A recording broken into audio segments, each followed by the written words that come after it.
Jesus Christ. I'm Robert Evans, host of Behind the Bastards. Apparently. Opening this podcast poorly. I'm distracted right now because there are 2 kittens in my house. There's 2 of them, and they're kittens, and they're playing. And I'm also horribly allergic to cats, but I refuse to not have them in my house. So this is going to be quite an episode, re me being allergic and then being distracted by kittens. Anyway, when I don't have a house full of kittens, this is a podcast about the very worst people in all of history. And today we're doing one of our now classic reverse episodes where somebody reads me a terrible story about a bastard. And to do that, to tell us another tale of woe and whimsy is our old friend Christopher. Christopher, how are you doing today? Doing pretty good. It's cherry season. We're doing the cherries. We're picking cherries. Oh, hell yeah. Yeah. Well, you live in the frigid Midwest, and I live in the Pacific Northwest, and we both have cherry. We're just dripping with cherries. Yeah. Which is a sign of the perfection of the cherry plant. It's a really powerful organism. Mm-hmm. Yeah, the amazing thing about cherries is I feel like a lot of different fruit plants, you get some fruit and you're like, oh, is that it? Is that all the work that I put in this year for this fruit? Like, but fucking cherry trees, you're dripping with cherries. You get too many cherries off of any given cherry tree. And I think that's beautiful. You know what else I think is beautiful, Christopher? What do you think is beautiful, Robert? I think naming kittens is beautiful, and Sophie and I have a little bit of a disagreement here. See, I want to call them Saddam Hussein and Saddam Hussein's best friend, and Sophie says, no, that's a horrible name for 2 kittens.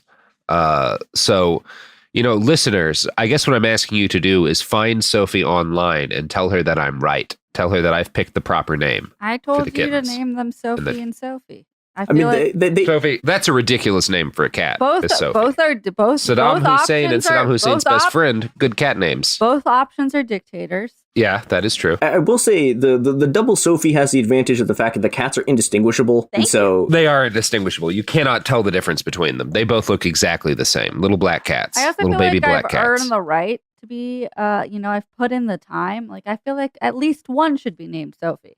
Well, we'll think about this. I like the idea of a stranger comes over to my house and the cat does something bad and I shout, Saddam Hussein's best friend! Get down from there! You have to set yourself up for success is the point I'm making. And speaking of setting ourselves up for success, I've set myself up for success today by having Chris research the episode. So the subject of today's episode is the 2008 Tainted Milk Scandal. And this is going to be a fun one. Oh, hell yeah. Yeah, this is an exciting I love episode. a good Tainted Milk Scandal. Yeah. Oh, my God. Are a lot of babies going to die? Are we talking like serious dead baby territory here?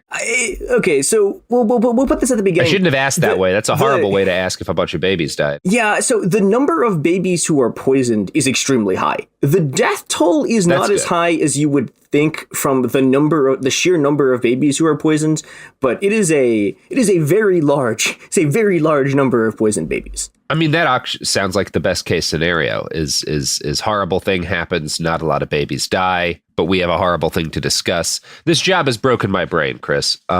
Just fundamentally destroyed me as an empathetic human being.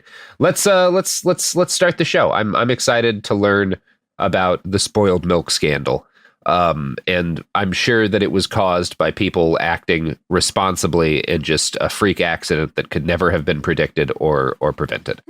We will see about that.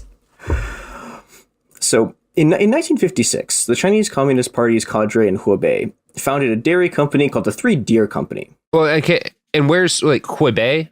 Hubei is Hubei. Okay. Don't worry. You got to be real basic with me because I don't know much at all about Chinese geography. Yeah. So this is the province that Wuhan is in. Oh, okay. So like south, right? It's like kind of in the middle. Oh, okay. I thought Wuhan was. See again, not a Chinese geography knower. This is all useful. South, okay. Right? It's like kind of. It's in the like middle sort of it's in like the middle of the east of the country. The middle of okay, so Chinese St. Louis is kind of what you're telling me right now. Yeah. Yeah, geographically.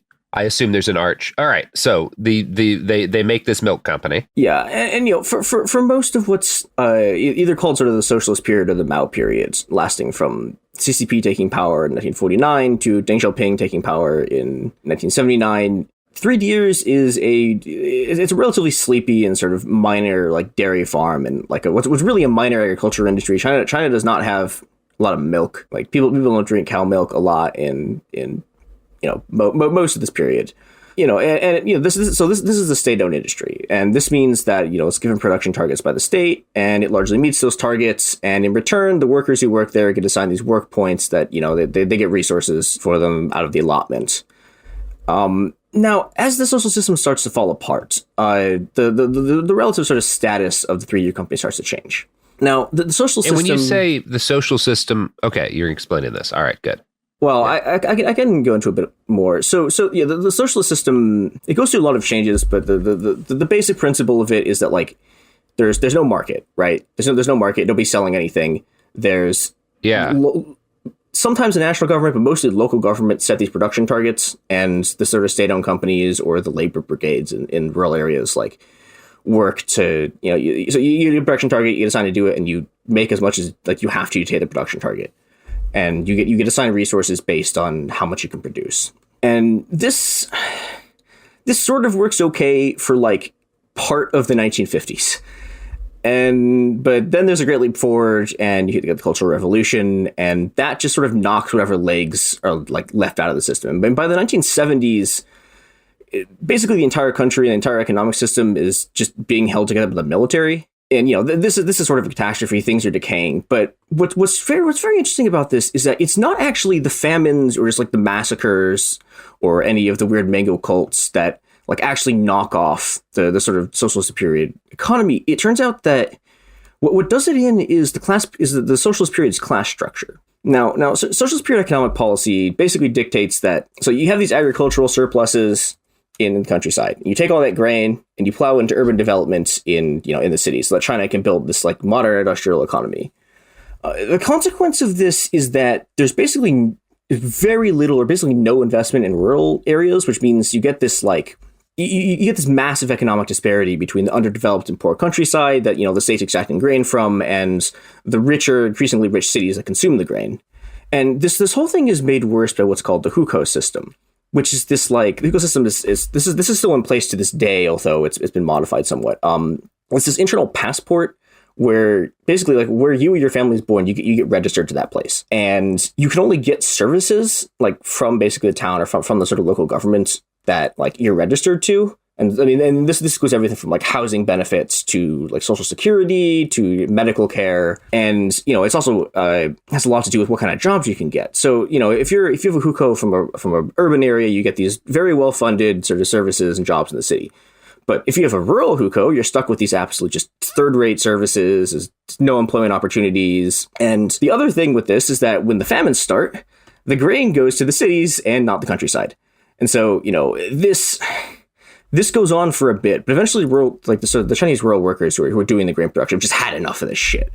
And they basically bring capitalism back. They've sort of slowly start to introduce basically like, so they start to bring wages back into their, into the sort of labor brigades they've been working in. And then they turn these labor brigades into joint stock companies. And this is the actual beginning of sort of the return like of China to capitalism. And how do they, so, I mean, there's a couple of things that are interesting for this to me. One of them is that, like, when the USSR was kind of in its early stage, based on some long-standing, like, Marxist theories, there was a lot of distrust towards, like, rural people, towards farmers. Like, you saw that a lot in Ukraine, because they're not the proletariat, right? They're not, like, the industrial working class. And they were seen as kind of, you know, inherently kind of more capitalistic in a lot of ways.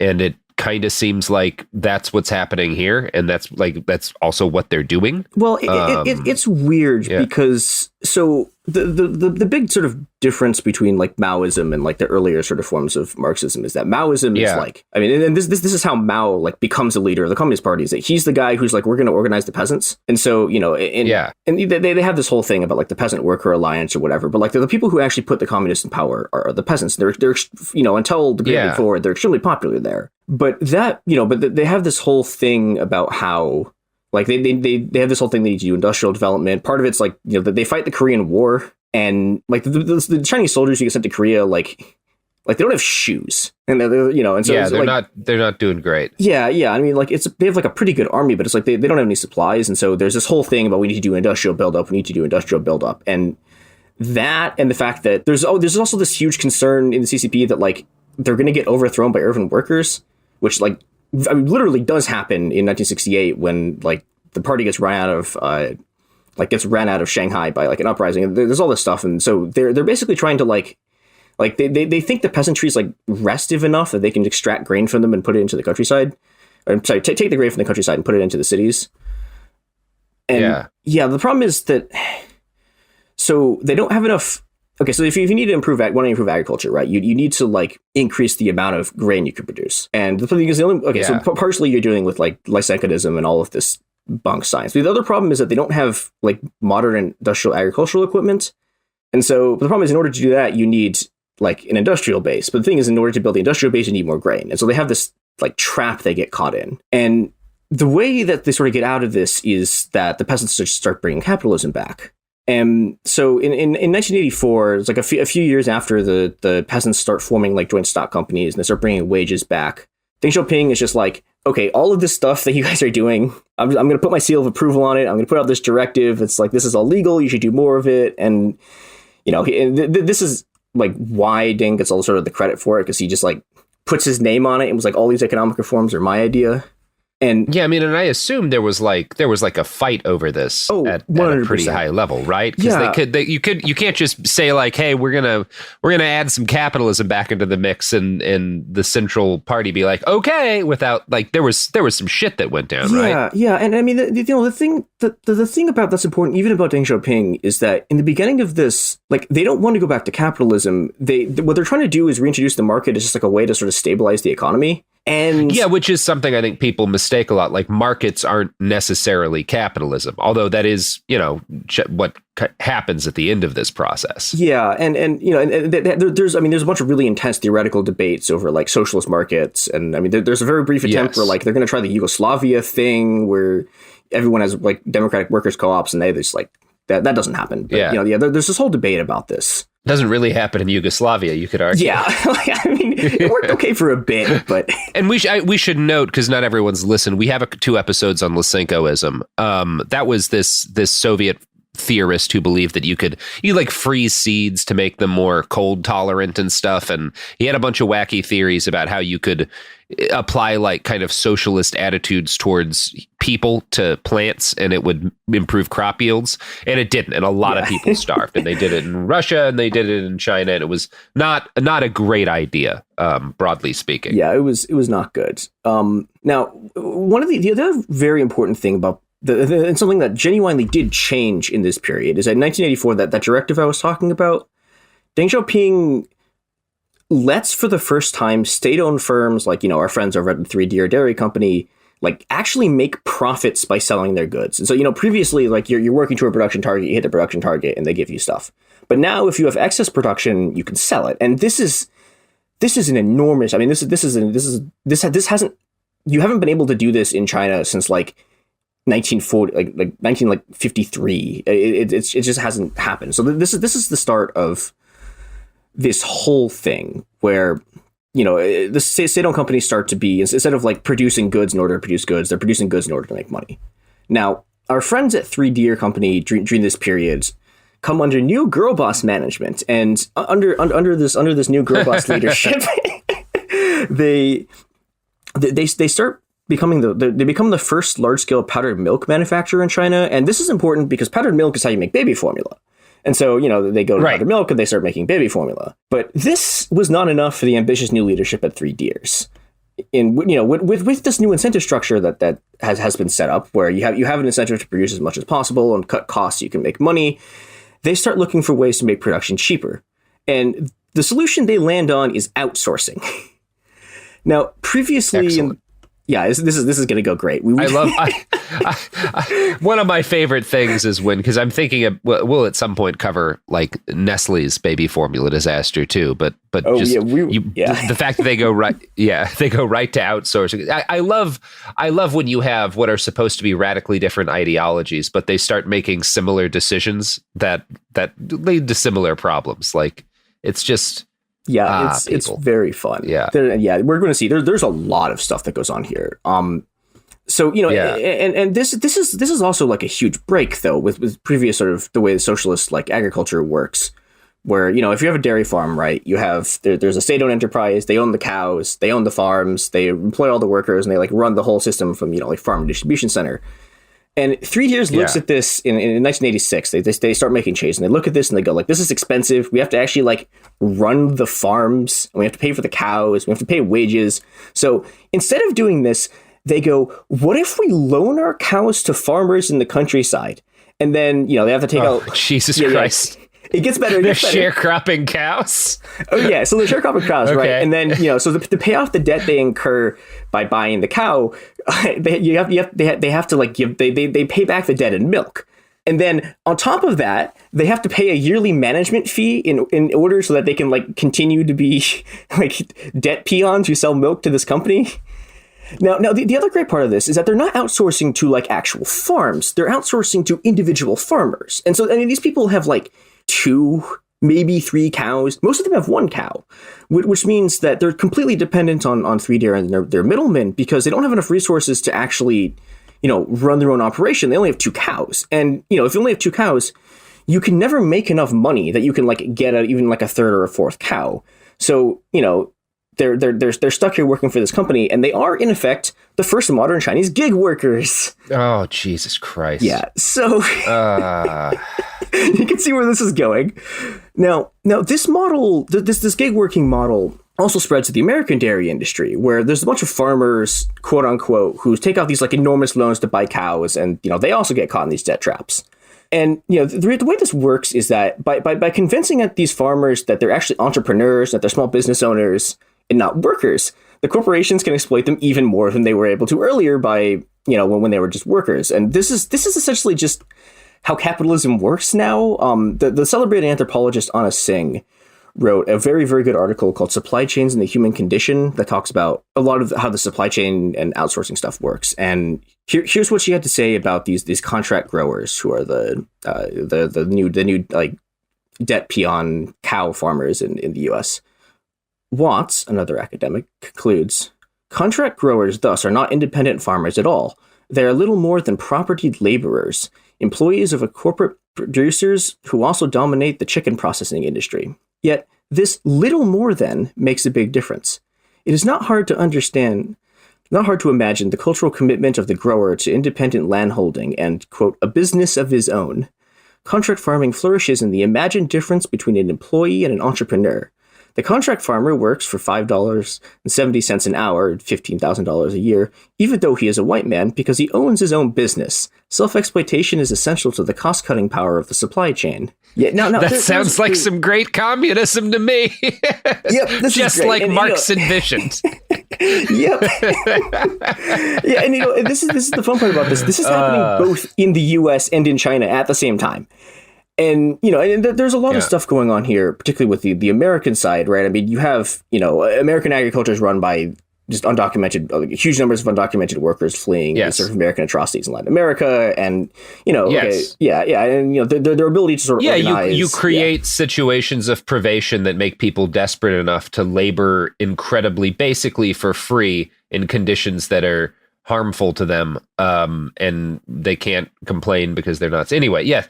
I mean, here's one of the things that seems to be happening here, and this is a thing that I think people on the left get wrong a lot. Capitalism is an extremely efficient system for doing a specific set of things. Now, those specific set of things don't include keeping the world habitable, but it's very good at what it does, which is why people keep cribbing from it. Its job is not to make the world habitable, but it's good at what its job is. It's very efficient at what its job is. Its job just has nothing to do with taking care of you. Yeah, and in fact, it's not only is it not it's not about taking care of you. I mean, this whole thing, this is a big part of what ICE is this basically institutions of mass violence in order to keep people's like wages down. And, you know, and what you see is interesting in the sort of the dairy industry is, okay, so agriculture corporations like see this and are like, okay, how can we convince white people to take this amount of money? And the answer they come up with is just like convince them that they're business owners. And this is this is part of a larger trend. And the larger trend here is that corporations, both in China and the US, are essentially, they're increasingly becoming middlemen. And there's a lot of different models of how this works. One example is the franchise model, which McDonald's is the most famous example of this. The way that McDonald's works is that, like, you know, they don't make money from selling hamburgers. Like 93% of McDonald's stores are franchises. They're not run by the corporation itself. They're you know, McDonald's owns the land that the franchise opens on, and if you pay them $500,000, they will lease it to you and, you know, give you the right to run the McDonald's, and then they'll also, you know, take royalties from you. And, you know, it's from just like extracting rent that McDonald's actually makes money. But you know, McDonald's is somewhat interesting because it's kind of a transition phase between the earlier like corporations make things and what we're seeing now, which is, you know, corporations don't make things at all. I mean, Nike's a really good example of this. So this is Nike. Nike, located in my hometown of Portland, the company that has never done anything wrong, famously. Yes, I'm aware of Nike. Yeah, it's great. I actually eat a pair of Nike shoes every single day. It's the only source of protein in my diet. That's very impressive. Do you stew it? And I know that's the traditional Russian thing. Yeah, I watched that documentary where Werner Herzog eats his shoes, and I decided this is how I want to live my life. But leather shoes are for peasants, so I'm going to go with the much healthier various Nike materials, which is the soles of small children in the global South. It's delicious. Yeah, it's fun. And the other thing, this is, you know, what Sing is talking has this thing about Nike. She says, quote, Nike never produced athletic shoes. Company founders began as distributors of Japanese-made shoes. The additions that made for success were the invention of the swoosh logo, advertising endorsements from well-known African-American athletes, and a transfer to cheaper Asian locations for contracting production. Nike's vice president for Asia Pacific once explained, quote, we don't know the first thing about manufacturing. We are marketers and designers, which is great. It's like they don't make shoes. They buy shoes from other people. And yeah, you know, this is a sort of interesting development because, you know, so Nike's clothes are made in these really, really small shops with small numbers of employees. And, you know, I mean, this is the sweatshops from the Triangle Shirtwaist episode, except, you know, they've gone backwards to the thing that Triangle Shirtwaist was supposed to be replacing. Yeah, they've literally been like, the problem with Triangle Shirtwaist is that that factory was too ethical. We got to go back a little bit further. Yeah, and I think it's you'd love to see it. Yeah, like I think it's worth asking why this happens, because, you know, the consequence of going back to the system is that the garment industry loses all of the safety and wage gains they made in the 20th century in like 2 decades. And you know, and this is in large part due to the sort of contractor model. So, you know, and we should ask, so why do you actually want to use the contractor model? We've talked a little bit, it cuts costs, and, you know, it turns workers into small business owners that, like, you know, makes them easier to sort of rob by convincing them that they're actually like business owners and not just sort of, you know, permanently entrapped debt peons.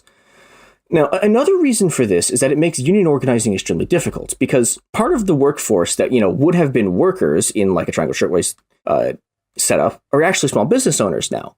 And because in the garment industry, which is also kind of what Triangle Shirtwaist did with the inside contractor system. Yeah. Okay, except the interesting thing about this, right, is the inside contractor system doesn't work, right? Like the contractors like side with the workers a lot. No. It fails. But in this system, like the small shop sort of system, that doesn't happen at all. The small shop people are, you know, they are actually convinced they're small business owners, and this makes it almost impossible for the garment workers to demand higher wages, because the people they're working for are these contractors, and these contractors are also extremely poor, and they have no margins. But, you know, because the workers are contractors for a contractor, right? Like they don't have a way to directly like demand wages or safety procedures from the company.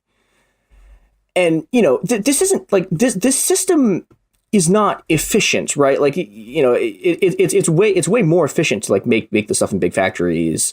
And, you know, in order to do this, you have to have these enormous supply chains. They're spanning multiple continents in order to move this stuff around.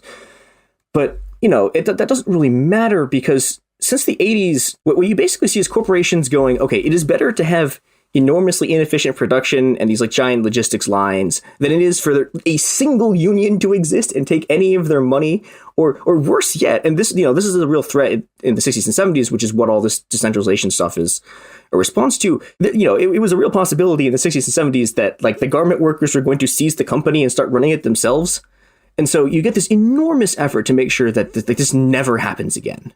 And, you know... Well, yeah, I mean, if there's anything that's antithetical to the socialist experiment, it's unionization. Yeah.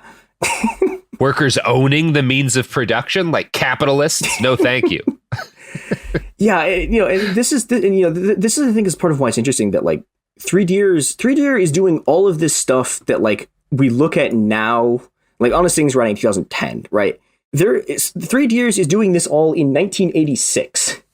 And this is, you know, we talked about this earlier, but like, again, the people inside the Chinese Communist Party, like, didn't want to go back to capitalism. Like, they really didn't like capitalism. And it just didn't matter. Like, within 2 years of them saying, okay, state-owned industries can make money now, right? Like, within 2 years, the state-owned industries reinvented debt peonage. And, you know, and there's another interesting aspect of this, which is that, okay, so Three Deers is not just a state-owned industry. They're also a co-op, which means the workers of Three Deers own shares in the company. And, you know, you would think that the combination of this is a state-owned industry in a country that is still technically communist, combined with, you know, led by a woman, you would think all three of these things would, like, in some way make any of this better. But no, it turns out that the incentives run exactly the other way. And so, you know, if you have the state-owned firm is trying to cut costs because, you know, because they're only giving a limited amount of money to the state, they're trying to cut costs, so outsourcing saves the money. And then the interesting thing about the co-op part is the co-op part feeds into this because, you know, if you're a member of the co-op, right, the less members of the co-op like there are, the more your shares are worth. And so they have this incentive to make sure that as much of the work as possible is being done by contractors, because the contractors aren't like members of the co-op. And yeah, so this leads...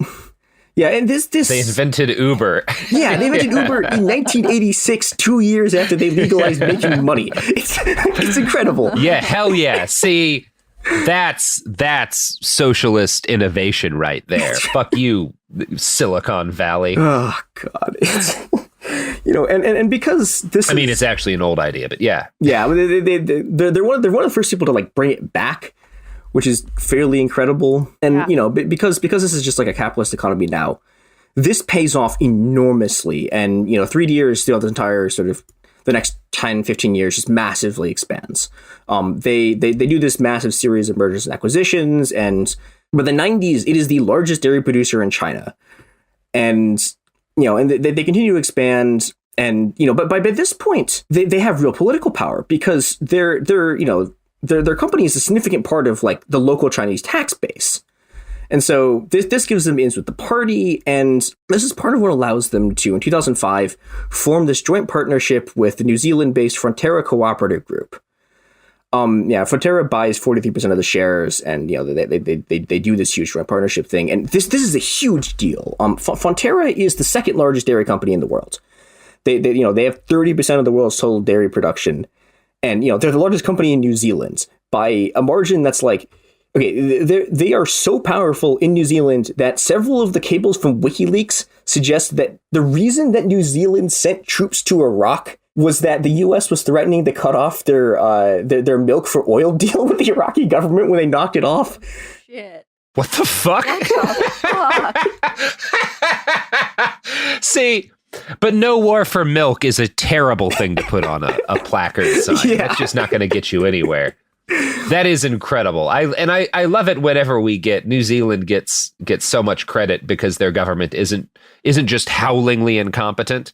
But they do dumb shit, guys. Don't worry. Yeah. Don't worry. New Zealand's government does terrible things. It's fine. You know, and it's great because again, this is Fronterra is a group of cooperatives. And once again, the cooperatives are not only not like making anything better, they're like pushing New Zealand into war with into an invasion of Iraq It's great. Yeah, baby. Global capital go to war for fucking milk. You know who else will go to war on behalf of a milk conglomerate? Jesus, who? All of the products that support this podcast. We ask one question of our sponsors, and it's, will you invade the global south in order to improve the profits of a milk manufacturer? And if they say no, or as is more common, what are you talking about? Are you having a stroke, Robert? Do we need to call someone? We hang up the phone. We don't take that goddamn money. That's the Behind the Bastards guarantee. Yeah.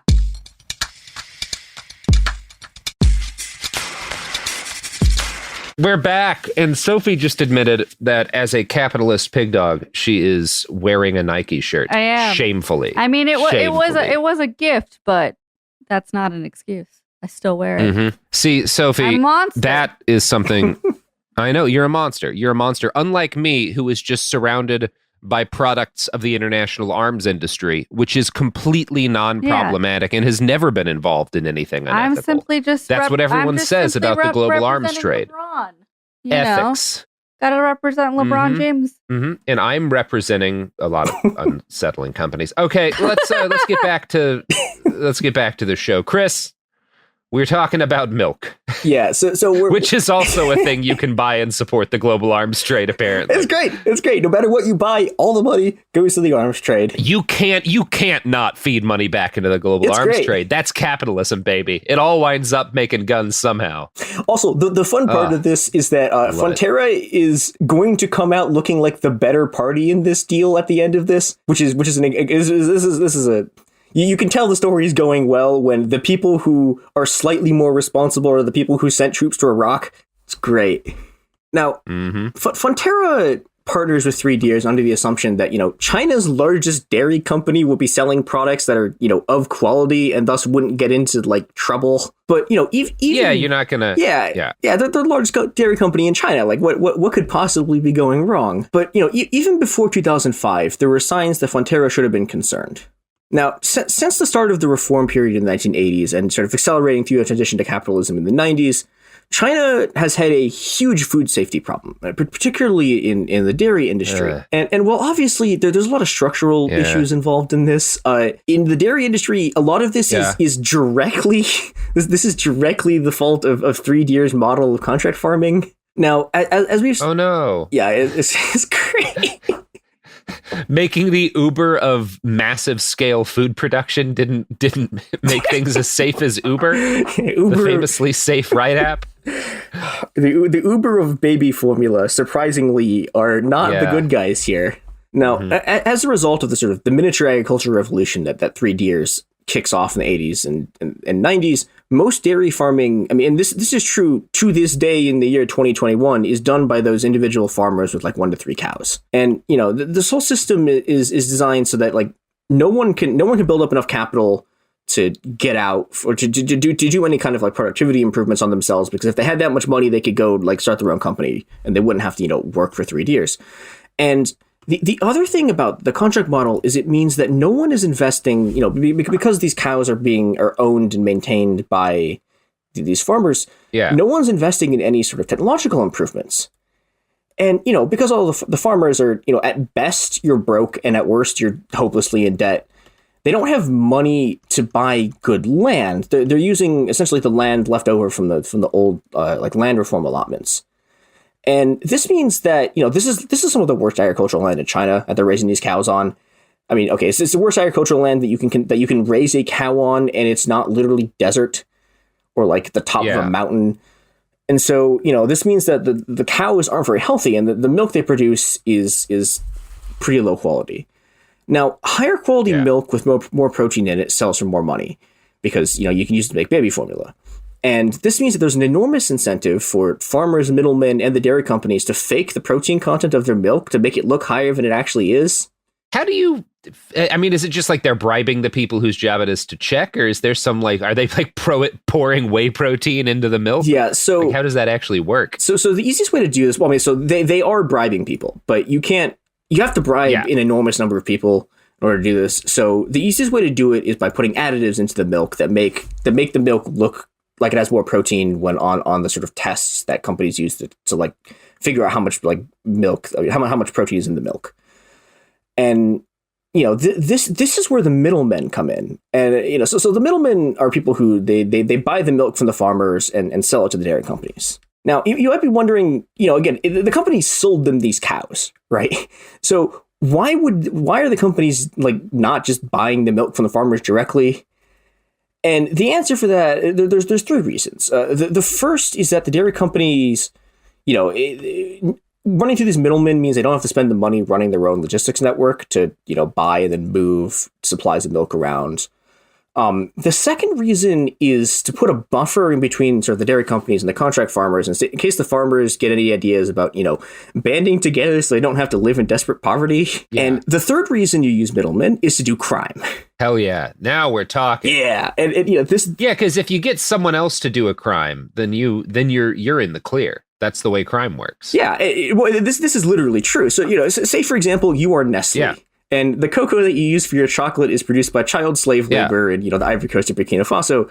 You know, we saw this. Now, you say child slave labor like it's a bad thing, Christopher. I mean, without child slave labor, we wouldn't have, I don't know, the pyramids or England. I'm pretty sure they didn't use child slaves. Amazingly, they had slavery, but I'm pretty sure they didn't use child slaves to build the pyramids. I mean, which is incredible. A lot of them were probably 17, right?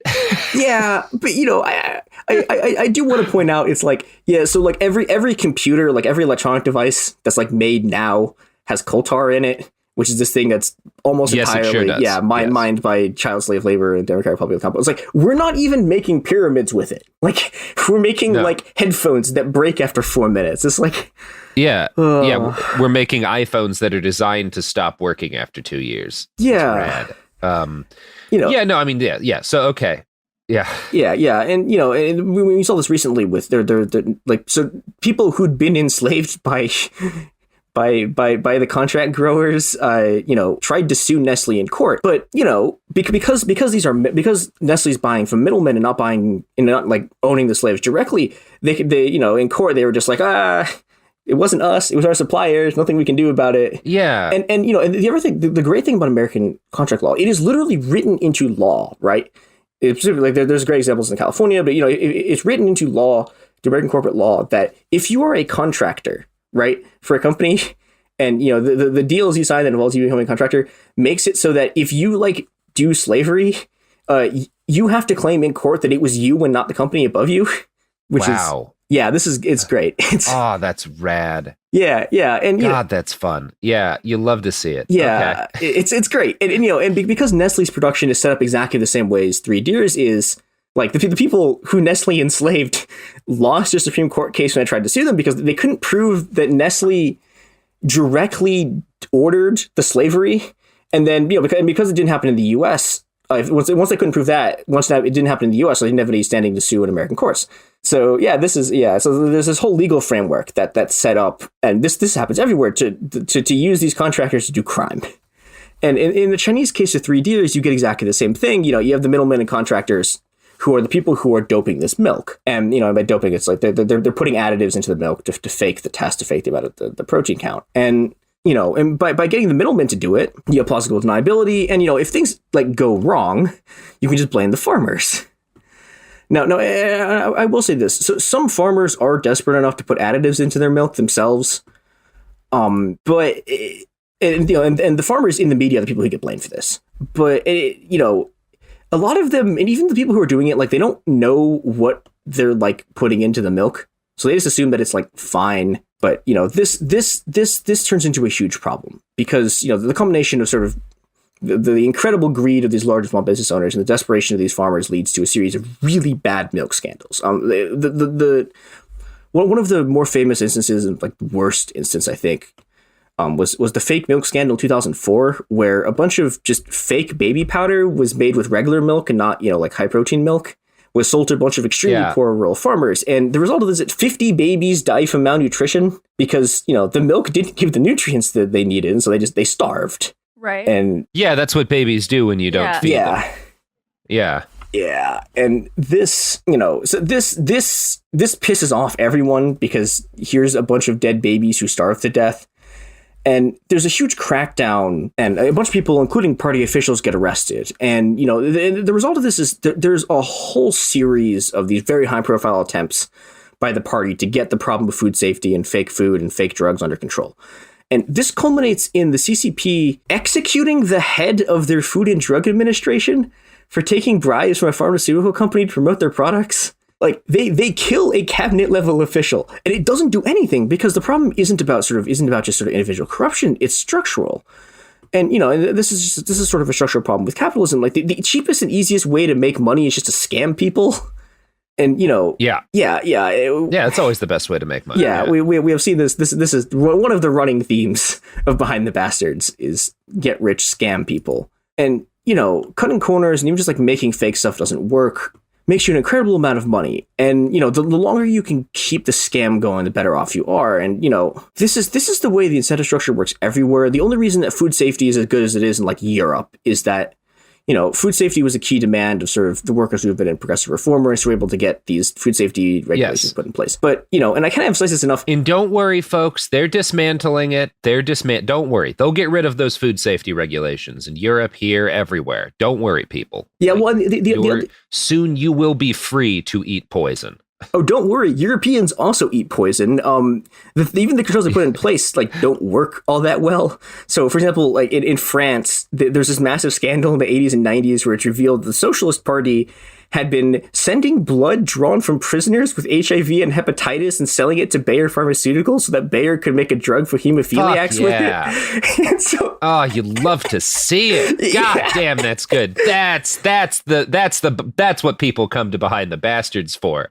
Is the French Socialist Party selling HIV tainted blood to big pharma from prisoners. And then I think this has like a reverberating scandals because the British government like knows that this drug is poisoned and gives it to people anyways.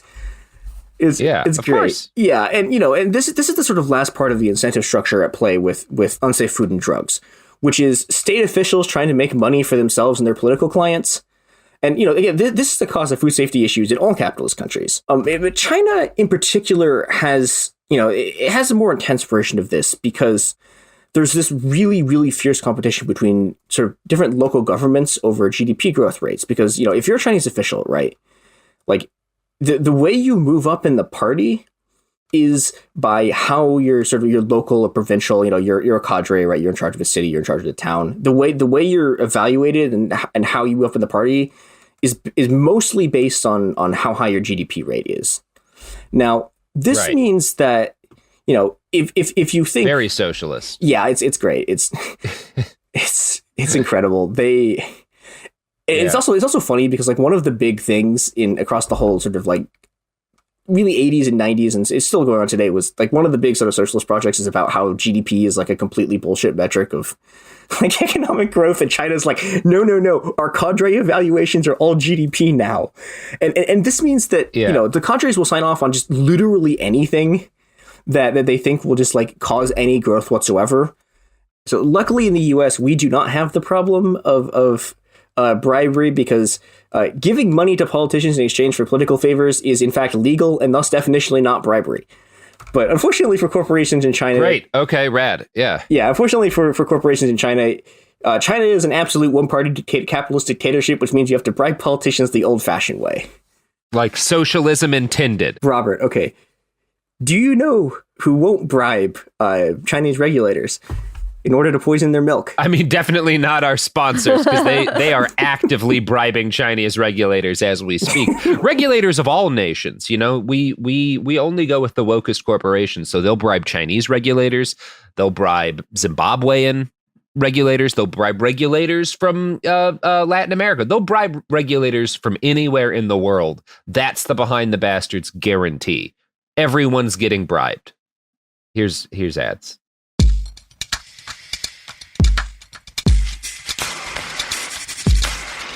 Chris, you know, it did occur to me that, you know, that whole system you just kind of set up whereby these Chinese farmers are essentially recreating the gig economy in order to maximize their profits at the expense of both the people receiving the milk and the people who labor for them, but aren't, you know, full partners in the endeavor. Mm-hmm. We're kind of doing that with podcasting. Mm-hmm. Yeah. It's good. I love doing things that succeed for everybody. So, Chris, please continue your podcast sharecropping.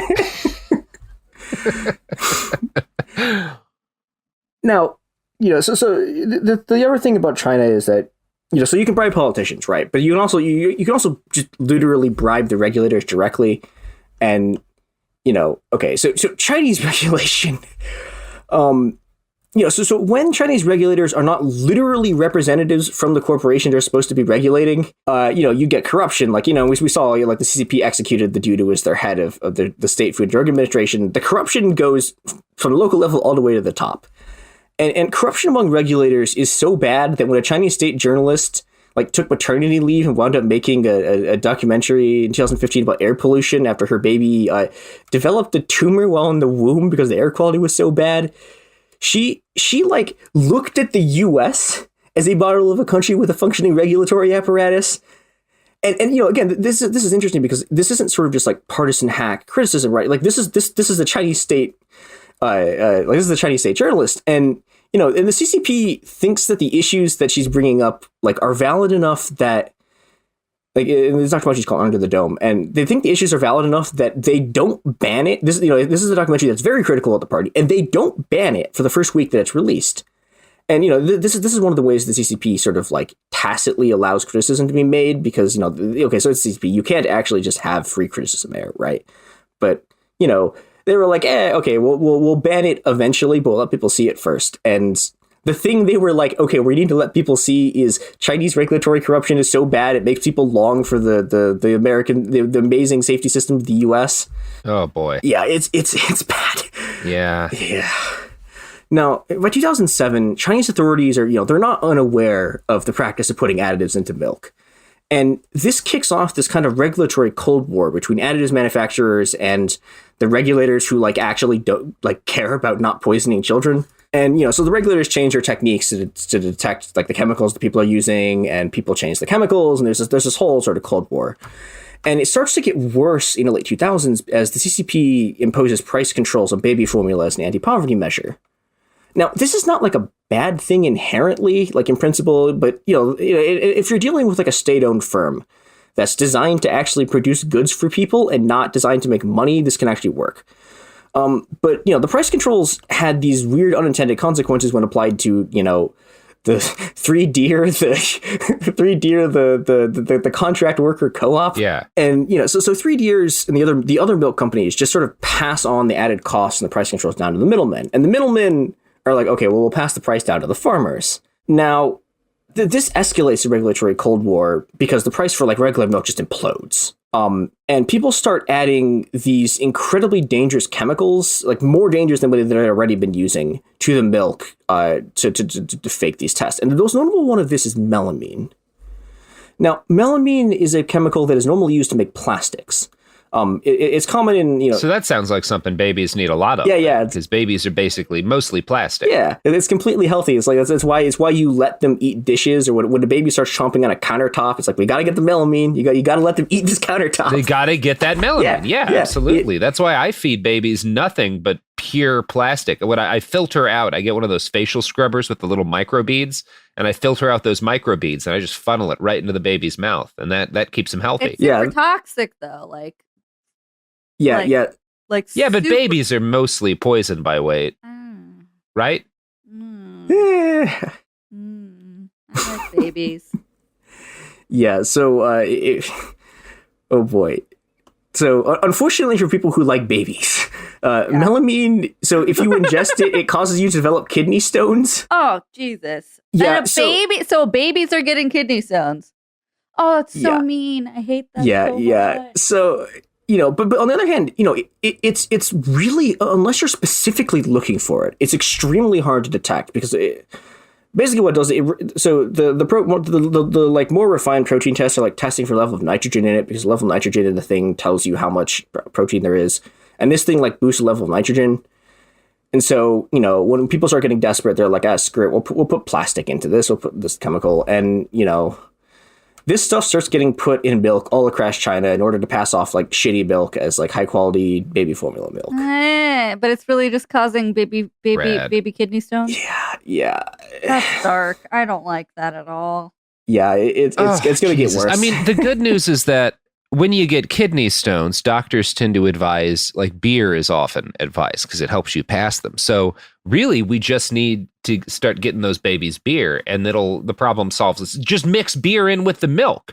Do a milk beer bong for the babies, and then the babies get nutrition, and they pass the kidney stones, and everyone's happy. Right? No. I can't think of a problem with that. Let's continue. No. Oh God! So in November 2007, a man named Wong buys some 3-year baby formula for his young daughter.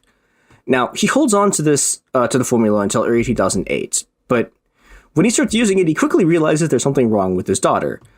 It becomes incredibly painful for her to go to the bathroom, and her urine has these weird particles in it. And eventually, he figures out the thing that's causing it is the powdered milk. So he makes what's the normal assumption if you buy something in China and it makes you sick is that it's fake. Yeah. So he calls 3Deer's service hotline to confirm that the milk is fake.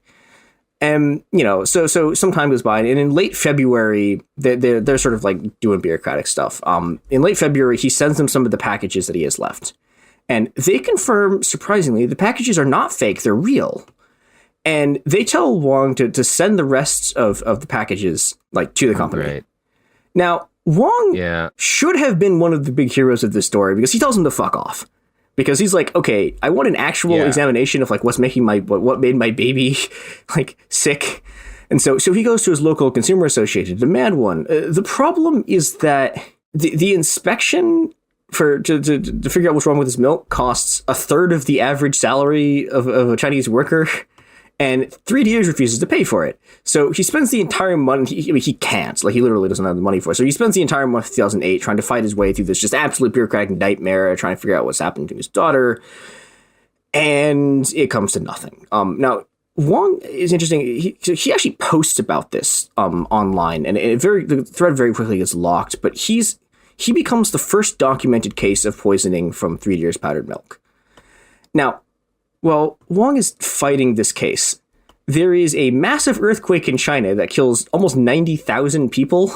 Jesus fucking Christ. Yeah. Wow. And he quickly realizes that 3Deers is sending the survivors free baby formula. And at this point, he gets because nothing goes with your family being wiped out by a natural disaster like kidney stones. Yeah, it's great. And so he goes up the chain of command to try to stop it, and he gets nowhere. And his case gets completely ignored. Now, so this is happening in March. Now, in June, Chinese doctors start to see something they've never seen before. There's thousands of these babies, or almost all of them are less than a year old, who their bodies are completely swollen. They can't urinate, and they quickly realize when they start doing surgeries that they have kidney stones. And the doctor, this is a really weird thing. Babies do not get kidney stones. This just doesn't. This does not happen. Yeah. So the doctors begin to suspect something's going wrong with powdered milk, and they try to go to the press. Now a few Chinese journalists have been hearing basically the same story, and when doctors, a few doctors start showing up and confirming that there's these babies in the hospital with kidney stones. Some journalists try to publish the story, but the CCP's propaganda department, and yes, it is literally called the propaganda department because oh boy, because I guess when it started, that was still a time when people used there was a period of time where the term propaganda was often used openly and not as a negative. And also when it started, it was it starts in 1920. This starts before the CCP is a state. And so the propaganda department is just a bunch of people passing out pamphlets, and now it's the state censorship agency. Now, and the reason they kill this story in large part is because of the 2008 Beijing Olympics. Now, I don't know how many other people remember the 2008 Olympics, but that was the first Olympics I ever watched, and it was just this huge deal for the Chinese government. And a lot of this is China's only freaked out a bunch of. A lot of American conservatives got real racist and scared about China because all the people drumming and stuff. And it turns into this whole media debacle, and part of what's happening. So China's only been in the World Trade Organization for 7 years, right? And that was their sort of acceptance back into the liberal community of states or whatever after Tiananmen, which actually it is sort of this is one of the other weird things about history. So China was actually like pretty popular in the US, like through most of the 80s, because they've been an American ally in the Cold War. And, this is why I think it's, I'm pretty sure in Red Dawn, it's like the two countries that are left are China and the US, who are like fighting the Soviets. But, after Tiananmen, like all of that sort of goodwill like implodes. And this means that like this 2008 Olympics becomes like all the journalists call it China's coming out party. It's this huge international politics, geopolitical event. And I cannot emphasize this enough. International politics is just an enormous dick waving contest that kills people for no reason. My favorite example of this, and just to make it clear that China is not the only country that kills people for just bullshit international prestige points. So my favorite example, it's Sure. what happens right before the partial nuclear test ban in treaty in 1963. So, but in 63, everyone has realized that testing nukes above ground is bad because you're irradiating everyone. So, they sign a treaty. It's like, don't do this. And then the day before the treaty goes into effect, both the US and the USSR spend an entire day dropping hundreds of nukes. Just for no reason. It's just like they do this giant dick waving contest just to prove that they're like, oh, hey, look at how many nukes we can drop. And this kills an enormous number of people. But, it kills them slowly with cancer and it's sort of hard to trace. So nobody really talks about the fact that like thousands upon thousands of people died from just the US and the USSR just like having this dick waving contest over who has the most nukes. So, and China's version of this is they're absolutely determined that everything goes perfectly and there's no PR hiccups. And so, they go like, okay, so they use so much steel building the facilities that there's a global steel shortage for 4 years afterwards. Like they go nuts. Like they shut down factories. They bring in like 120,000 migrant workers who they're paying $130 a month because socialism. And they even they have this thing. I think people might remember this. So they have these IBM supercomputers, right, that they're using to target clouds with anti-aircraft guns. And so they shoot these anti-aircraft guns at the clouds to make it rain so that it wouldn't rain like over the event itself. This is they are shooting guns at clouds like in order to make sure it doesn't rain. Like this is the level of sort of PR op you're dealing with here. And so from the start of the games on August 8th until the Olympics finish on the 24th, there is literally no way the CCP is going to let a story about a food safety crisis spread to the Western press. Now, unfortunately for the CCP, what they have on their hands is a massive food safety crisis. Now, 4 months after the first case is reported, Three Deers begins to run tests on their own supply, and they realize that basically their entire supply of baby formula is contaminated with melamine. Now, on August 2nd, the tests come back on August 1st. On August 2nd, Three Deers has this frantic meeting with Fonterra, which is their international affiliate. And Fonterra is like, okay, we need to do an immediate mass recall of all milk products because, we don't know exactly what's spiked with melamine. And Three Deers is like, no, just absolutely not, under the rationale that, they don't want to have a scandal like 6 days before the start of the Olympics. And so they advocate for this very quiet, limited recall. And, they have this massive fight. There's all this weird corporate maneuvering. But, Three Deers is being backed by the CCP. So, they win out and they immediately set out to cover up the story of, the fact that they're poisoning all these kids until the Olympics are over. And right. So they start planting positive stories in local newspapers and TV stations. Like they have one of their PR people pretend to be a journalist and write a piece about them and then get it published get it published in a newspaper.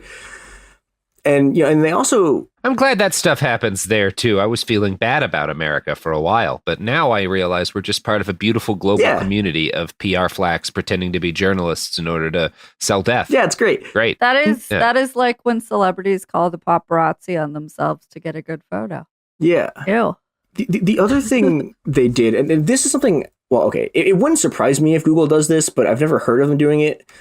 But Three Deers buys off China's largest search engine, the search engine has a feature where if you're a company or you're in the party, you can pay them money to manipulate the results.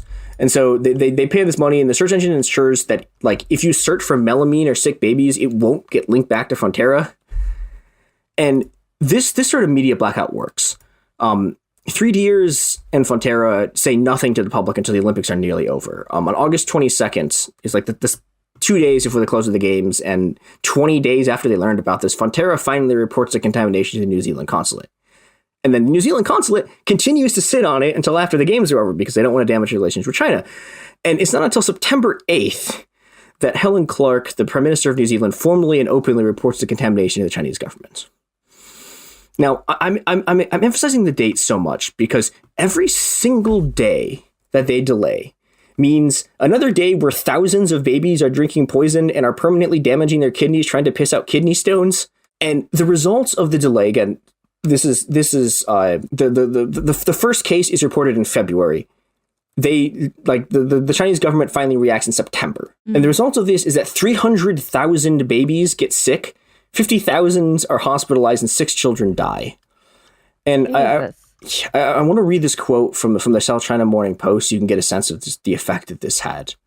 Holding her 10-month-old son in her arms at Beijing's Children's Hospital, Zhao Shuping cries as she tells how angry and shocked she is to learn that the milk powder her son has been drinking could kill him. I couldn't fall asleep last night, she says. I feel so bad for having fed my baby toxic milk powder since the day he was born. Living on the mainland, we sort of know that our food is always contaminated. But doing this to a vulnerable baby, the greedy businessmen are shameless. Yeah, people are incredibly pissed off.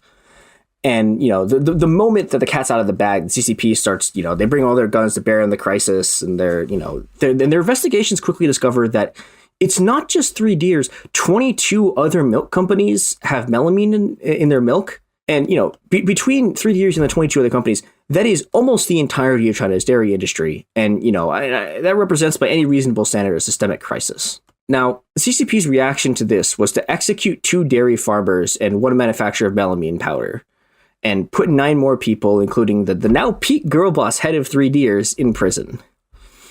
And they fired a lot of the local cadre that had been involved in the cover up, and they fine the companies a little bit. And so they pay the kids who get kidney stones like $290, and then if you get more sick than that, you get $4,000, and if you die, they'll give you $29,000. Which, well, hey, that's a pretty, shit. Yeah, but the thing is, who wouldn't want to die for that kind of money? I've heard of worse payouts than that, but the problem is that nothing fundamentally changes about the structure of the dairy market, and people get extremely pissed about this because this is a scandal that affects almost the entire Chinese dairy industry, and 12 total people get prosecuted for it. And so, the prevailing wisdom in China becomes that the CCP found a few convenient fall guys and are just, trying to sweep everything else under the rug. Wow. Yeah, it's bad. That's depressing, honestly. Yeah. The result of this is that... some people wound up in prison. Yeah, and the CCP passes a bunch of food safety laws, but, this doesn't help. It doesn't solve the problem. And so, trust in the Chinese dairy market just implodes. And people to this day still do not trust Chinese milk products in China partially from the memory of the 300,000 babies with kidney stones, and partially because this stuff keeps happening. There hasn't been anything worse than the melamine crisis, thank God, since then. But, last year there was another fake milk scandal and 5 kids got rickets from malnutrition. And so, people are extremely skeptical of Chinese milk brands. Now, the one exception... Yeah, that I would be too. Yeah, it makes sense, right? There's one interesting exception to this. And, the exception is there was one Chinese firm that emerged from the melamine scandal unscathed. And the reason they pulled this off, or able to pull this off, is because they don't use contract workers. And so that means they actually run their farms. And, with no middlemen and without contract farmers, you get much better quality control, you get better milk, and... if you're going to run a farm like that, it's way harder to do crime. But the problem is that this milk is more expensive. And that leads us to the final and maybe the most devastating part about the whole food safety problem. It affects the absolute poorest people in Chinese society. If you're rich, you don't have to eat this shit. You can buy more expensive food from companies who won't try to scam you. Yeah. Yeah. There's people go to really elaborate efforts to do this. So some of my family works in the airline industry, and they talk about how people will pilots who are flying planes back from China to the US will go to American grocery stores and buy a bunch of flour and stuff, so they can bring it back because they know that the American, or at least because the American food safety standards are better, and so, so they bring it back for their families. But, migrant workers and rural villagers who come from the same place are all forced to just roll the dice every time they buy food because they don't make enough money to buy food they know is real. And I want to close this by talking a bit about just how bad this problem is and how many people it affects. So China has 290 million migrant workers. This is if you took the migrant worker population of China out and made them a separate country, it'd be the fourth largest country on earth. And China's entire economic system is based on making sure that this migrant worker population, which is 80% of the population of the total population of the U.S. and 60% of the industrial workforce, it's based on making sure that these people don't get insurance, that the insurance that non-migrant workers get. And the results of this, and this one was not familiar to Americans, people just don't go to the doctor unless they're literally dying. Yeah. So we know what that's like, and yeah, except, but it's even worse here because the people who can't afford to buy food that they know isn't fake are the people who can't afford to go to the doctor. And in rural areas, it's even worse because the local clinics, they don't have doctors, they don't even have nurses because, the Chinese healthcare system is enormously overstrained. And, and this is how you get rural children dying of malnutrition from fake milk. If the signs had been caught early enough, or if they were in medical care, then these people wouldn't have died. But, their parents don't have access to medical care, and so they don't know what's wrong until it's too late, and the babies starve to death. And yeah, that's where we're going to leave it today, with starving babies and a reminder that China now has more billionaires than the U.S., and yet somehow workers in both countries don't have health care. I mean, they did put some of these people behind bars, which is more than happened with Nestle, I think. So yeah. That's something. Yeah, I mean, but it's, they're doing, this is one of the things that's different about the CCP than the US is that, politicians in the US, do not fear us. They're not afraid. Yeah. They just, whereas, Chinese politicians, they actually understand that, large numbers of people, massing and opposing them is dangerous, and that means that they do these kind of symbolic they'll arrest 12 people, they'll shoot a cabinet member, but they do that so that they do that, and then they throw enough people under the bus until people sort of stop being angry, and then just everything goes on as normal, and it's extremely bleak. Yeah. Ugh. That was depressing, Chris. Yep. Yeah. Yeah. Yeah, I mean, in some ways it was depressing, but I think we do have to keep in mind that a lot of value was created for people with money. Yeah. A lot of, there's a lot of just don't just think of the dead children. Think of the economic stimulus created by their deaths. That's the real way we can honor their sacrifice and their Keynesian stimulus. Yeah, Keynesian stimulus via payouts to the parents of dead babies. This is how you do economics. It's a perfect closed loop economy. Well, fun. Okay. Got any pluggables to plug, Chris? If you want to see me complain more about all of this, I'm at itbchr3 on Twitter, or the Ice Must Be Destroyed guy. I have a Substack called The Long 21st Century. Jesus, it has been a long century so far. I support kind of moving up to the 22nd already. Let's just do it. I'm down to skip. We're done with the 21st. Yeah, I'm down to skip. Let's roll along. So I don't know. This has been Behind the Bastards. You can find us where you just found us, because you already know where to find us. So why am I telling you where you can find us? You've been here before. You're here right now. Yeah, I have a book called After the Revolution. You can find it on atrbook.com as a free EPUB. You can find it as a podcast at After the Revolution. So check that shit out. And I don't know, go buy some baby formula and don't drink it because it'll make you pee rocks. Hey, everybody. Initially, I was going to plug the GoFundMe for the sequel to my book, After the Revolution, which you can find at atrbook.com. But here in the Pacific Northwest, we're having an unprecedented heat wave, and it's causing disastrous conditions, life-threatening conditions for a lot of houseless people, a lot of people without air conditioning, particularly in the city of Salem. Activists everywhere have been kind of gathering to try and mitigate, set up cooling stations, hand out cold drinks, do things to help people get their temperature down. I want to try and raise funds for the Free Fridge of Salem, which are doing cooling stations in the capital of Oregon, Salem. So if you go to Venmo at Free Fridge Salem, that's Venmo at Free Fridge Salem, and send them a couple of bucks, they could really use it. Local government has destroyed a number, like police particularly have destroyed a number of water and cooling stations they've set out. It's, we're not going to be in triple digit heats for the next couple of days after I'm recording this on Monday, but it's still going to be very hot. People still need this. So please Venmo at Free Fridge Salem if you have the wherewithal and the financial resources to do so. One more time, the Venmo is at Free Fridge Salem. Thanks.